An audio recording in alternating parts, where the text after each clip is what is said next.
Hi friends, ఆంధ్రప్రదేశ్లో ఆర్జీకి triple notification release అయింది కదండి ఫ్రీ సీట్స్ కోసం. అలాగే నేను ఈ వీడియోలో నేను ఫ్రీ సీట్కి ఎలా అప్లై చేసుకోవాలి, అప్లికేషన్ ప్రొసెసర్ ఏంటి అనేది నేను మొత్తం క్లియర్గా ఈ వీడియోలో ఎక్స్ప్లెయిన్ చేస్తాను. కొత్తగా నా ఛానల్ చూస్తున్న వాళ్ళు ఉంటే కనుక ప్లీజ్ ఛానల్ సబ్స్క్రైబ్ చేసుకుని నా చాలా సపోర్ట్ చేస్తున్న వారు అవుతారు. ఇక్కడ చూడండి, ముందుగా క్రోమ్ ఓపెన్ చేయండి. క్రోమ్ ఓపెన్ చేసిన తర్వాత ఆర్జీకి ట్రిపుల్ అని చెప్పేసి టైప్ చేయండి. ఇక్కడ మీకు డిస్ప్లే చేస్తాను చూడండి. ముందుగా క్రోమ్ ఓపెన్ చేయండి. అక్కడ ఆర్జీకి ట్రిపుల్ అని చెప్పేసి టైప్ చేయండి. ఫస్ట్ ఆప్షన్ సెలెక్ట్ చేసుకోండి. సెలెక్ట్ చేసుకున్న తర్వాత మనకి వెబ్సైట్ ఇలా ఓపెన్ అవుతుంది చూడండి. జూమ్ చేయండి. ఇక్కడ ఆర్జీకేటీ అడ్మిషన్స్ 2026 అని చెప్పేసి స్క్రోల్ అవుతుంది కదా, దాని మీద సెలెక్ట్ చేసుకోండి. స్టెప్స్ లో అయితే అప్లికేషన్ ప్రాసెస్ అనేది కంప్లీట్ అవుతుందండి. ఫస్ట్ స్టెప్ లో ఏంటంటే రిజిస్ట్రేషన్ చేసుకోవాలి. సెకండ్ స్టెప్ లో ఆన్లైన్ పేమెంట్ చేసుకోవాలి. థర్డ్ స్టెప్ లో అప్లికేషన్ సబ్మిట్ చేసుకోవాలన్నమాట. ఏపీ వాళ్ళు కాకుండా అదర్ దాన్ ఏపీ వాళ్ళు కూడా అప్లై చేసుకోవచ్చు. ఏపీ వాళ్ళైతే ఫస్ట్ ఆప్షన్ సెలెక్ట్ చేసుకోండి. రిజిస్ట్రేషన్ ప్రాసెస్ లో అదర్ దాన్ ఏపీ అంటే తెలంగాణ కానివ్వండి, మహారాష్ట్ర వాళ్ళు కానివ్వండి, కేరళ వాళ్ళు కానివ్వండి, వీళ్ళందరూ ఎవరైతే ఎన్ఆర్ఎస్ కానివ్వండి ఒకవేళ అప్లై చేసుకోవాలి అనుకుంటే కనుక సెకండ్ ఆప్షన్ సెలెక్ట్ చేసుకోండి.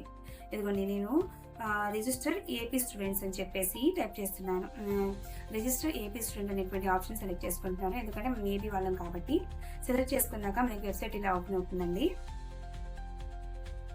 ఇదిగోండి, ఇక్కడ బోర్డ్ ఆఫ్ ఎస్ఎస్సి ఉంది కదా, దాన్ని సెలెక్ట్ చేసుకుంటే కనుక ఇక్కడ మనకి ఇలా డిస్ప్లే అవుతుంది చూడండి.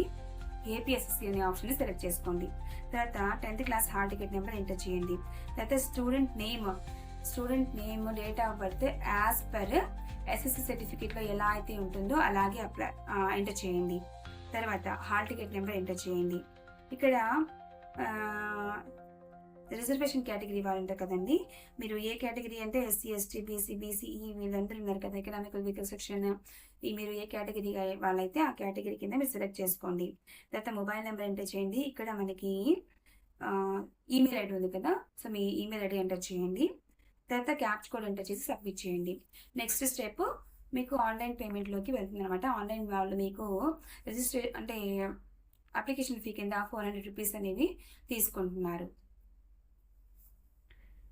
తర్వాత లాస్ట్ థర్డ్ స్టెప్ వచ్చేసి ఆన్లైన్ సబ్మిషన్ అనమాట. మొత్తం కూడా చెక్ చేసుకునే సరే ఆన్లైన్ సబ్మిషన్ చేసేయండి. నా దగ్గర పిల్లలు ఎవరు అందుబాటులో లేరంటే 10th క్లాస్ పిల్లలు, సో అందుకని చెప్పేసి నేను మీకు బేసిక్ డీటెయిల్స్ అయితే ఇన్ఫర్మేషన్ ఇస్తున్నాను. ఇది ఒకసారి చూసి మీరు జాగ్రత్తగా ఆన్లైన్ అప్లై చేసుకోండి. మే 1 నుంచి మే 30th వరకు అయితే మనకి టైం ఉందండి. సో చాలా టైం ఉంది కాబట్టి ఆన్లైన్ అప్లై చేసుకోండి. వస్తే లక్ ఉంటే మనకి ఖచ్చితంగా సీట్ వస్తుంది, లేదంటే కనుక లైట్గా తీసుకోండి. ఓకేనా? ఈ వీడియో మీకు ఇన్ఫర్మేటివ్గా అనిపిస్తే నా ఛానల్ సబ్స్క్రైబ్ చేయండి, అలాగే లైక్ చేయండి. డౌట్స్ ఉంటే కామెంట్ చేయండి friends. Thank you so much. ఈ వీడియోని అందరికీ షేర్ చేయండి, ఎవరికొకరికి అయితే యూజ్ అవుతుంది.